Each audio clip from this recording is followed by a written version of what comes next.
ನಮಸ್ಕಾರ ನನ್ನ ಪ್ರಿಯ haven vlog with ಅನು ಕುಟುಂಬದವರೇ, ನಿಮ್ಮೆಲ್ಲರಿಗೂ ಮತ್ತೊಮ್ಮೆ ಹೃತ್ಪೂರ್ವಕವಾದ ಸುಸ್ವಾಗತ. ಇವತ್ತು ನಿಮ್ಮ ಫೇವ್ರೆಟ್ ರೆಸಿಪಿಯೊಂದನ್ನು ತಂದಿದ್ದೀವಿ. ಯಾವುದೇ ರೆಸ್ಟೋರೆಂಟ್ ಸ್ಟೈಲಲ್ಲಿ chicken manchurian with colourful bell peppers. So ಯಾವ ರೀತಿ ಮಾಡೋದು ಅಂತ ನೋಡೋಣ ಬನ್ನಿ. ಫಸ್ಟು ನಾವು ಹಿಸ್ಟ್ರಿ ತಿಳ್ಕೊಬೇಕು. ಯಾವುದೇ ಅಡುಗೆ ಮಾಡಬೇಕಾದ್ರೂ ಅದರ ಹಿಸ್ಟ್ರಿ ತಿಳ್ಕೊಂಡಾಗ ನಮಗೆ ಅದ್ರ ಬಗ್ಗೆ ಬೆಲೆನೂ ಗೊತ್ತಾಗುತ್ತೆ, ಅದು ಯಾವ ರೀತಿ ಹುಟ್ಟಿದೆ ಅಂತಲೂ ಕೂಡ ಗೊತ್ತಾಗುತ್ತೆ. ಸೊ ಚಿಕನ್ ಮಂಚೂರಿ ಅನ್ನೋದು ಮೂಲತಃ ಚೀನಾ ಟ್ರೆಡಿಷನ್ ಅಲ್ಲ. ತುಂಬ ಜನ ಅನ್ಕೋತೀವಿ ಇದು ಚೈನೀಸ್ ಫುಡ್ ಅಂತ, ಆದರೆ ಇದು ಚೈನೀಸ್ ಫುಡ್ ಅಲ್ಲ.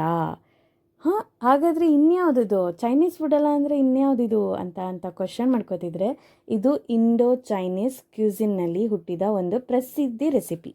ಅಂದರೆ 1970ರಲ್ಲಿ 1970ನಲ್ಲಿ ಮುಂಬೈಯಲ್ಲಿ ಕೆಲಸ ಮಾಡ್ತಿದ್ದ ಒಬ್ಬ ಪ್ರಸಿದ್ಧಿ ಶೆಫ್ ನೆಲ್ಸನ್ ವ್ಯಾಂಗ್ ಅಂತ. ಸೊ ಅವರು ಭಾರತೀಯರ ರುಚಿಗೆ ತಕ್ಕಂತೆ ಹೊಸ ರೀತಿ ಚಿಕನ್ ಡಿಶ್ನ ಮಾಡೋಣ ಅಂತ ಪ್ರಯತ್ನ ಪಡ್ತಾರೆ. ಅದರಲ್ಲಿ soya sauce, garlic, ginger, cornflour ಮತ್ತು ಮಸಾಲೆಗಳನ್ನ ಸೇರಿಸಿ ಒಂದು ಹೊಸ ಫ್ಲೇವರ್ನ ಕೊಡ್ತಾರೆ. ಅದಕ್ಕೆ ಚಿಕನ್ ಮಂಚೂರಿ ಅಂತ ಹೆಸರು ಬಂತು. ಸೊ ಹಿಂದೆ ಎಷ್ಟು ಎಲ್ಲ ನಡೆದಿದೆ, ಯಾವ ರೀತಿ ಎಲ್ಲ ಎಕ್ಸ್ಪಿರಿಮೆಂಟ್ ಮಾಡಿರ್ತಾರಲ್ವ. ಸೊ ಯಾರು ಕಂಡಿಡ್ದಿರೋದು ಅದು ನಮಗೆ ಗೊತ್ತಾದಾಗ ಅದನ್ನು ತಿನ್ನಬೇಕಾದ್ರೆ ಗೊತ್ತಾಗುತ್ತೆ. ಸೊ ಇದು ನೆಲ್ಸನ್ ವ್ಯಾಂಗ್ ಅವರು ಕಂಡಿಡ್ದಿರೋದು. ಇದು ಭಾರತದ ಬಹುತೇಕ ರೆಸ್ಟೋರೆಂಟ್ಗಳಲ್ಲಿ ಅತ್ಯಂತ ಜನಪ್ರಿಯ ಸ್ಟಾರ್ಟರ್ಸ್ಗಳಲ್ಲಿ ತುಂಬಾ ಅತಿ ಮುಖ್ಯವಾದಂಥ ಪಾತ್ರನೇ ವಹಿಸುತ್ತೆ ಅಂತಲೇ ಹೇಳ್ಬೋದು. ಸೊ ಈ ರೆಸಿಪಿನ ಮಾಡೋದಕ್ಕೆ ನಮಗೇನೆಲ್ಲ ಬೇಕಾಗುತ್ತೆ, ಇಂಗ್ರೀಡಿಯೆಂಟ್ಸ್ ಅಂತ ಬಂತು ಅಂತ ಅಂದರೆ, ಫಸ್ಟು ಬೆಲ್ ಪೆಪ್ಪರ್ಸ್ಗಳು. ಎಲ್ಲ ಥರ ಬೆಲ್ ಪೆಪ್ಪರ್ಸ್ಗಳನ್ನೂ ತೊಗೊಳ್ಳಿ. 2 ಥರ ಇದೆ, ಯೆಲ್ಲೋ ಮತ್ತು ರೆಡ್ ಬೆಲ್ ಪೆಪ್ಪರ್ಸು. ಅದನ್ನು ತುಂಬ ಸಣ್ಣದಾಗಿ ಕಟ್ ಮಾಡ್ಕೊಬೇಡಿ, ಈ ರೀತಿ ಕ್ಯೂಬ್ಸಲ್ಲಿ ದೊಡ್ಡದಾಗೇ ಕಟ್ ಮಾಡಿಕೊಂಡ್ರೆ ಸಾಕಾಗುತ್ತೆ. ಸೊ ಇದರಲ್ಲಿ ನಾನು ಲೆಟಸ್ ಕೂಡ ಟ್ರೈ ಮಾಡಿದ್ದೀನಿ. ಇನ್ಸ್ಟೆಡ್ ಆಫ್ ಕೊರಿಯಾಂಡರ್ ನಾನು ಲೆಟಸ್ನ ಇಲ್ಲಿ ಟ್ರೈ ಮಾಡಿದ್ದೀನಿ. ಸೊ ಯಾವ ರೀತಿ ಬರುತ್ತೆ ಅಂತ, ಬಟ್ ಟೇಸ್ಟ್ ಮಾತ್ರ ಸಕ್ಕತ್ತಾಗಿತ್ತು, ಮೌತ್ ವಾಟರಿಂಗ್ ಅಂತಲೇ ಹೇಳ್ಬೋದು. ಇದ್ರ ಜೊತೆಗೆ ಗ್ರೀನ್ ಕ್ಯಾಪ್ಸಿಕಮ್ನ ಕೂಡ ನಾನು ಇಲ್ಲಿ ಯೂಸ್ ಮಾಡಿದ್ದೀನಿ. ಶುಂಠಿ ಬೆಳ್ಳುಳ್ಳಿನ, ಗಾರ್ಲಿಕ್, ಜಿಂಜರ್ನ ಯಾವುದೇ ಕಾರಣಕ್ಕೂ ಅದನ್ನು ಪೇಸ್ಟ್ ಮಾಡಬೇಡಿ. ಅದನ್ನು ನೀಟಾಗಿ ಸಣ್ಣದಾಗಿ ಕಟ್ ಮಾಡ್ಕೊಳ್ಳಿ. ಅದನ್ನು ಸಣ್ಣದಾಗಿ ಕಟ್ ಮಾಡಿ ಇಟ್ಕೊಂಡಾಗ್ಲೇ ಅದು ಫ್ರೈ ಮಾಡಬೇಕಾದ್ರೆ ಒಳ್ಳೆ ಫ್ರಾಗ್ರೆನ್ಸ್ ಕೂಡ ಚೆನ್ನಾಗಿ ಬರುತ್ತೆ, ಹಾಗೆ ಬಾಯಿಗೂ ಕೂಡ ಚೆನ್ನಾಗೇ ಸಿಗುತ್ತೆ ಅಂತಲೇ ಹೇಳ್ಬೋದು. ಇದಾದಮೇಲೆ ಇನ್ನೇನು, ಇದಕ್ಕೆ ನಾನು ಯಾವುದೇ ಕಾರಣಕ್ಕೂ ಹಸಿಮೆಣ್ಸಿಕಾಯಿನ ಯೂಸ್ ಮಾಡಿಲ್ಲ. ಅದ್ರ ಬದಲು ನಾನು ಗ್ರೀನ್ ಚಟ್ನಿನ ಯೂಸ್ ಮಾಡಿದ್ದೀನಿ. ಅಂದರೆ ಹಸಿಮೆಣ್ಸಿಕಾಯಿ ಮತ್ತು ಪುದೀನ ಮತ್ತು ಕೊತ್ತಂಬರಿ ಈ 3 ಪೇಸ್ಟ್ ಮಾಡಿ ಅದ್ರ ಜೊತೆಗೆ ಆ್ಯಡ್ ಮಾಡಿ ಸ್ವಲ್ಪ ಈ ಇಂಡಿಯನ್ ಸ್ಟೈಲಲ್ಲಿ ಖಾರ ಕೊಡೋಣ ಅಂತ ಅದನ್ನು ಆ್ಯಡ್ ಮಾಡಿದ್ದೀನಿ. ಅದಷ್ಟನ್ನು ಮಾತ್ರನೇ ಆ್ಯಡ್ ಮಾಡಿದ್ದೀನಿ. ಇದ್ರ ಮಧ್ಯೆ ಒಂದು ಸ್ಟೋರಿ ತಿಳ್ಕೊಳ್ಳೋಣ, ಅಂದರೆ ಒಂದು ಇಂಟ್ರೆಸ್ಟಿಂಗ್ ಆಗಿರುವಂಥ ಫನ್ ಫ್ಯಾಕ್ಟ್ಗಳನ್ನ ತಿಳ್ಕೊಳ್ಳೋಣ. ಇದರಲ್ಲಿ ಚಿಕನ್ ಅಂತ ಬಂತು ಅಂದರೆ ಇದರಲ್ಲಿ ಪ್ರೋಟೀನ್ ತುಂಬಾ ಜಾಸ್ತಿ ಇರುತ್ತೆ, ಬಾಡಿಗೆ ತುಂಬಾ ಒಳ್ಳೆಯದು ಅಂತ ಹೇಳ್ಬೋದು. ಅದಾದಮೇಲೆ ಬೆಲ್ ಪೆಪ್ಪರಲ್ಲಿ ತುಂಬ ವಿಟಮಿನ್ ಸಿ ಯಥೇಚ್ಛವಾಗಿರುತ್ತೆ. ಈ 2 ವಿಷಯನ ನಾವು ಯಾವಾಗಲೂ ತಿಳ್ಕೊಂಡಿರಬೇಕು.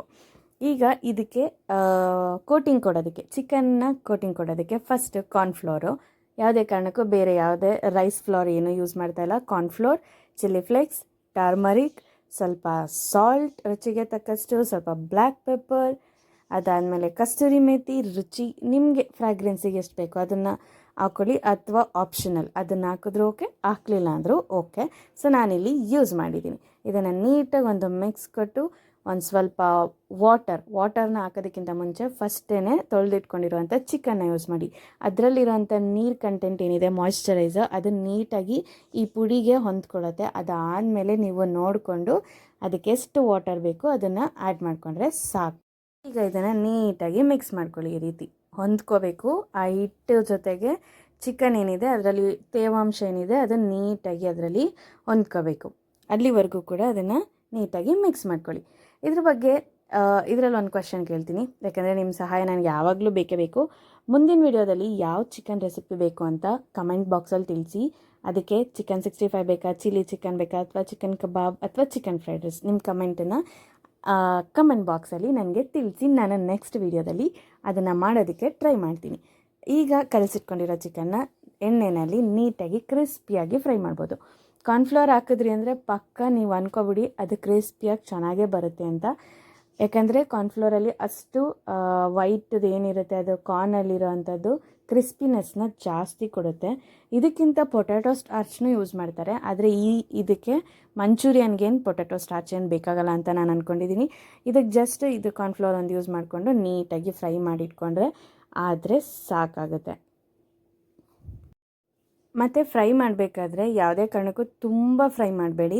ಅದೊಂದು ಗೋಲ್ಡನ್ ಕಲರ್ ಥರ ಬರ್ತಾ ಇರುತ್ತೆ, ಅದಷ್ಟಾದರೆ ಸಾಕಾಗುತ್ತೆ. ನಿಮ್ಗೆ ಚಿಕನ್ ನೋಡಿದಾಗಲೇ ಗೊತ್ತಾಗುತ್ತೆ ಓಕೆ ಅದು ಕುಕ್ ಆಗಿದೆ ಅಂತ. ಯಾಕಂದರೆ ತುಂಬ ಕಪ್ಪಗಾಗೋ ಥರ ಫ್ರೈ ಮಾಡಿಬಿಟ್ರೆ ಟೇಸ್ಟು ಅಲ್ಲೇ ಹೋಯ್ತು ಅಂತ ಅಲ್ಲೇ ಅಂದ್ಕೊಬಿಡಿ ನೀವು.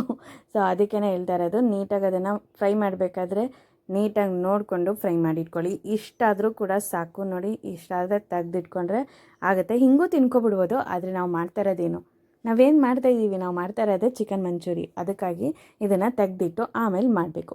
ಇದ್ರ ಮಧ್ಯೆ ಒಂದು ಚಿಕನ್ ಬಗ್ಗೆನೇ ಕಿಚನ್ನಲ್ಲಿ ಒಂದು ದೊಡ್ಡ ಕಾಂಪಿಟೇಷನ್ ಆಗುತ್ತೆ. ಚಿಕನ್ ಹೇಳುತ್ತೆ ನಾನಂತೂ ಇವತ್ತಿನ ಹೀರೋನೇ ಆಗ್ಬಿಡ್ತೀನಿ ಅಂತ. ಹೀರೋ ಆಗೇ ಆಗಬೇಕು ಅಲ್ವಾ, ಯಾಕಂದರೆ ಮೇನ್ ಇಂಗ್ರೀಡಿಯೆಂಟೇ ಚಿಕನ್ ಆಗಿರಬೇಕಾದ್ರೆ. ಸೊ ಫನ್ ಮಾಡಿದೆ, ಜಸ್ಟ್ ಫನ್ ಮಾಡಿದ್ದು. ಈಗ ಪ್ಯಾನಲ್ಲಿ ಎಣ್ಣೆ, ಅದಕ್ಕೆ ಸ್ವಲ್ಪ ಆನಿಯನ್, ಅದನ್ನು ಕೂಡ ಕ್ಯೂಬ್ಸ್ ಥರನೇ ಕಟ್ ಮಾಡಿಟ್ಕೊಂಡಿರೋದು. ಫಸ್ಟೇ ಶುಂಠಿ ಬೆಳ್ಳುಳ್ಳಿ ಹಾಕ್ಕೋಬೇಡಿ, ಆನಿಯನ್ನು ಅಥವಾ ಕ್ಯಾಪ್ಸಿಕನ್ ಯಾವುದೋ ಒಂದು ಫಸ್ಟ್ ಹಾಕಿ ಅದಾದಮೇಲೆ ಒಂದೊಂದನ್ನು ಆ್ಯಡ್ ಮಾಡ್ಕೊತಾ ಬಂದರೆ ಚೆನ್ನಾಗಿರುತ್ತೆ. Otherwise complete oil full chilli ಯಾವುದು ಜಿಂಜರ್ ಗಾರ್ಲಿಕ್ ಫ್ಲೇವರೇ ಬಂದ್ಬಿಡುತ್ತೆ. ಅದಕ್ಕೋಸ್ಕರ ಹೇಳ್ತಾ ಇರೋದು. ಈಗ ಇದನ್ನು ಹಾಕಿ ನೀಟಾಗಿ ಫ್ರೈ ಮಾಡ್ಕೊಳ್ಳಿ. ಯಾಕಂದರೆ ಇದು ನಾವು ಇನ್ನೂ ಬೇರೆ ಬೇರೆ ಇಂಗ್ರೀಡಿಯೆಂಟ್ ಹಾಕ್ತಾ ಆ ಜಿಂಜರ್ ಗಾರ್ಲಿಕ್ ಏನಿದೆ ಅದನ್ನು ನೀಟಾಗಿ ಕ್ರಿಸ್ಪಾಗಿ ಫ್ರೈ ಆಗ್ತಾ ಇರುತ್ತೆ.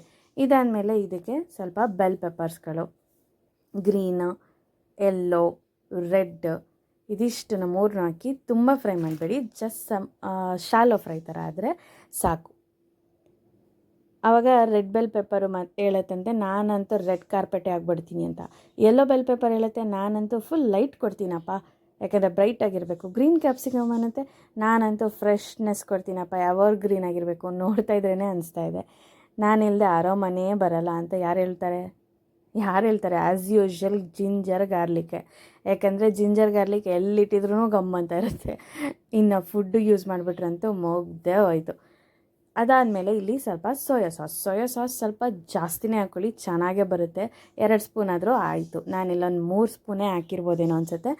ಅದನ್ನು ಚೆನ್ನಾಗಿ ಹಾಕ್ಕೊಳ್ಳಿ. ಅದಾದಮೇಲೆ ಸ್ವಲ್ಪ ಟೊಮೆಟೊ ಕೆಚಪ್, ಯಾಕಂದರೆ ನಾವಿಲ್ಲಿ ಟೊಮೆಟೊ ಯೂಸ್ ಮಾಡ್ತಾ ಇಲ್ಲ, ಅದಕ್ಕೆ ಟೊಮೆಟೊ ಕೆಚಪ್. ಅದಾದಮೇಲೆ ಹಸಿರಿನ ಚಟ್ನಿ, ಗ್ರೀನ್ ಚಟ್ನಿ, ನಮ್ಮ ಇಂಡಿಯನ್ ಸ್ಟೈಲಿಗೆ ಸ್ವಲ್ಪ ಕೋಟಿಂಗ್ ಕೊಡೋಣ ಅಂತ ಗ್ರೀನ್ ಚಟ್ನಿಗೆ ಏನೇನು ಹಾಕಿದ್ದೀನಿ ನಾನು ಆಲ್ರೆಡಿ ಹೇಳಿದ್ದೀನಿ.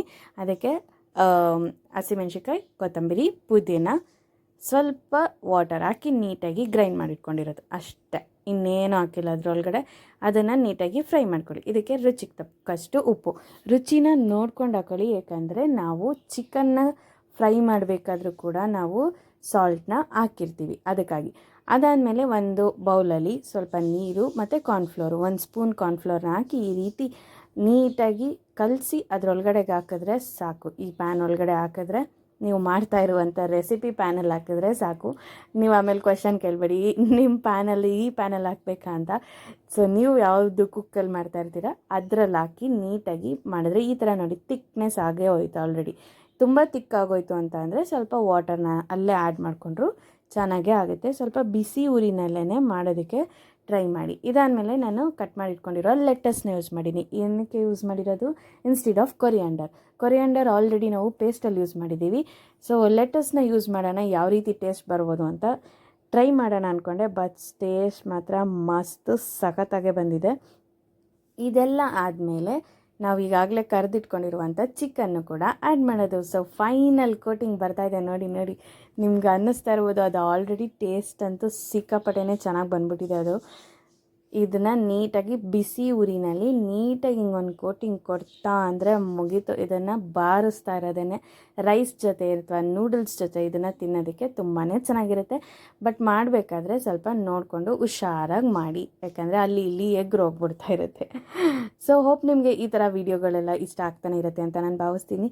Easy recipe, comedy story, food history, kitchen tips, fun quiz ಇಷ್ಟ ಆಗಿದರೆ ಲೈಕ್ ಮಾಡಿ, ಇಲ್ಲಾಂದರೆ ಡಿಸ್ಲೈಕ್ ಮಾಡಿ. ಕಮೆಂಟ್ ಮಾಡೋದನ್ನು ಮಾತ್ರ ಮರಿಬೇಡಿ. ನಿಮ್ಮ ಫ್ರೆಂಡ್ಸ್ ಫ್ಯಾಮಿಲಿ ಜೊತೆ ಶೇರ್ ಮಾಡಿ. ಎವನ್ ವ್ಲಾಗ್ ವಿತ್ ಅನು ಚಾನಲ್ಗೆ ಸಬ್ಸ್ಕ್ರೈಬ್ ಮಾಡೋದನ್ನು ಮಾತ್ರ ಮರಿಬೇಡಿ. ಯಾಕಂದರೆ ಯಾವಾಗಲೂ ನಾವು ಹೊಸ ಹೊಸ ರೆಸಿಪಿಯೊಂದಿಗೆ, ಹೊಸ ಹೊಸ ವೀಡಿಯೋಂದಿಗೆ ವೀಕಲ್ಲಿ ನಾವು ಮೀಟ್ ಆಗ್ತಾನೇ ಇರ್ತೀವಿ. ನಿಮ್ಮ ಒಂದು ಸಬ್ಸ್ಕ್ರೈಬರ್ ನಮಗೆ ಹೊಸ ಹೊಸ ರೆಸಿಪಿಗಳನ್ನ ಮಾಡೋದಕ್ಕೆ ಉತ್ತೇಜನ ಕೊಡ್ತಾ ಇರುತ್ತೆ, ಮೋಟಿವೇಟ್ ಮಾಡ್ತಾ ಇರುತ್ತೆ. ಮತ್ತೆ ಹೊಸ ಹೊಸ ರೆಸಿಪಿಯೊಂದಿಗೆ ಮೀಟ್ ಆಗ್ತಾನೆ ಇರೋಣ. ಅಂಟಿಲ್ ದೆನ್ ನೀವೇನು ಮಾಡಬೇಕು, stay safe and stay healthy. Subscribe ಮಾಡೋದನ್ನು ಮಾತ್ರ ಮರಿಬೇಡಿ. ವಿಡಿಯೋ ಇಷ್ಟ ಆಗಿದ್ರೆ ಲೈಕ್ ಆ್ಯಂಡ್ ಡಿಸ್ಲೈಕ್ ಮಾಡೋದನ್ನು ಕೂಡ ಮರಿಬೇಡಿ ಅಂತ ಹೇಳ್ತಾ, take care, bye bye, stay safe and stay healthy.